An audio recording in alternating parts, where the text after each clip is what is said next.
Halo semuanya. Kenalin aku Tia dari Smart Club dan hari ini aku akan mengajari kalian atau sharing nih, berbagi sama kalian mengenai lesson 1 yaitu bercerita atau mencoba mempelajari tentang there is dan there are.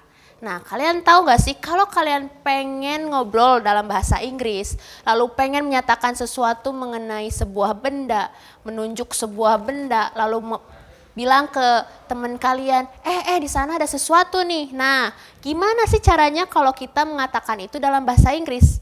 Nah, kalian bisa gunain there is dan there are untuk mengucapkan atau mengatakan atau menyatakan hal itu. Nah, perbedaannya there is dan there are, kalau kalian ingin menyatakan sesuatu yang jumlahnya cuma 1, nah kalian bisa menggunakan there is karena nouns atau sesuatu yang digunakan di sebuah kalimat itu, jika jumlahnya 1, kalian akan menggunakan is. Sementara itu, ketika nouns untuk pernyataan kalian di kalimat kalian itu lebih daripada 1 atau 2, ada 3, nah kalian bisa menggunakan are. Nah, untuk contohnya nih, misalnya ada a cat and an eraser. Nah, di sini artikel yang digunakan sebagai ciri khasnya nouns yang berjumlah 1 adalah ini, artikel e dan n. Ini menunjukkan bahwa nouns yang kita pakai itu jumlahnya hanya 1. Kita lihat aja langsung ke contohnya ya. Contohnya, there is a cat under the table. Dan yang kedua, there is an eraser in the pencil case. Nah, kalau kalian ada pertanyaan, lalu Kak atau Miss, gimana nih ngebedain penggunaan e dan n di sini? Kalau kalian lihat emang ada perbedaan ya.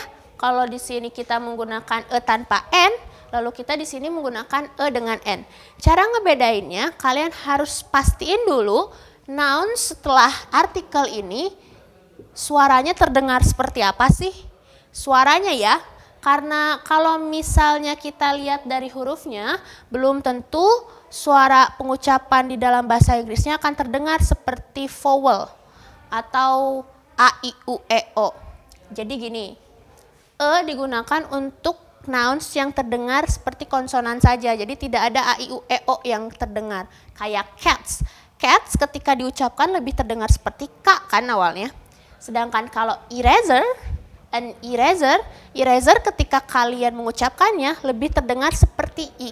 Jadi kalau misalnya noun saat itu yang kalian ucapkan memiliki kata awal atau pengucapannya terdengar seperti a, i, u, e, o, kalian pastiin menggunakan n. Nah, gitu ya. Sedangkan lanjut kita ke there are nih. Kalau si there are ini, balik lagi, ingat-ingat ya, there are itu ketika sesuatu yang kalian ingin nyatakan nounsnya berjumlah lebih daripada 1. Atau misalnya ada lebih 3 jumlahnya atau 4 jumlahnya. Misal seperti contoh, two cats. Two cats. Itu jelas ada 2, berarti catsnya nggak cuma ada 1 kan? Nah, yang harus kalian pastiin atau kalian perhatikan baik-baik, di nouns ini ada ciri khas di mana nounsnya memiliki s setelahnya. S di sini menyatakan bahwa nouns di sana lebih daripada 1. Lalu juga di sini jika kalian lihat erasers di sini ada s di belakangnya. S di belakangnya ini menyatakan bahwa benda itu lebih daripada 1. Oke, kita lanjut ke contohnya aja ya. Misalnya contoh pertama, there are 2 cats under the table. Berarti ada 2 kucing di bawah meja. Nah, berarti yang harus kalian perhatiin di sini are bersanding dengan nouns yang lebih daripada 1. Gimana cara lihatnya? Ini ada s di sini ya, dan bahkan udah jelas ada to di sini. Lalu yang contoh kedua, there are erasers in the pencil case. Nah, di sini kalian juga bisa lihat are bersanding dengan nouns yang dimana ada s di belakangnya. Berarti penghapusnya lebih daripada 1. Gitu ya teman-teman untuk membuat kalimat pernyataan. Lalu gimana Kak kalau aku pengen nanya nih, kalau mau buat kalimat pertanyaan gimana nih? Gampang banget. Kalau kalian pengen ngebuat kalimat pertanyaan dari sini, kalian cuman pindahin aja. Is ke depan, there selanjutnya.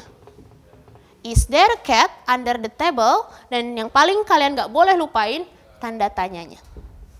Oke, kita juga ubah ya kalimat yang kedua jadi kalimat pertanyaan. Is yang paling pertama, lalu kemudian there selanjutnya. Jadi kayak menukar antara is dan there-nya, lalu kemudian jangan lupa tambah tanda tanya. Lalu gimana cara ngejawabnya?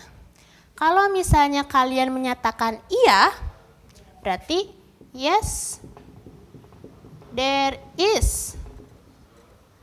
Tapi kalau misalnya tidak, no, there is not. Ini pun sama. Kalau misalnya kalian pengen menjawab, ada tuh satu penghapus di tempat pensil, kalian jawabnya yes, there is. Sedangkan kalau nggak ada, no, there is not. Gitu ya. Nah, kalau yang untuk yang kedua ini juga gampang. Kalian cuma ngubah are, pindahkan ke depan, lalu there selanjutnya. Dan yang menjadi ciri khas pertanyaan harus ada tanda tanya. Ini pun sama.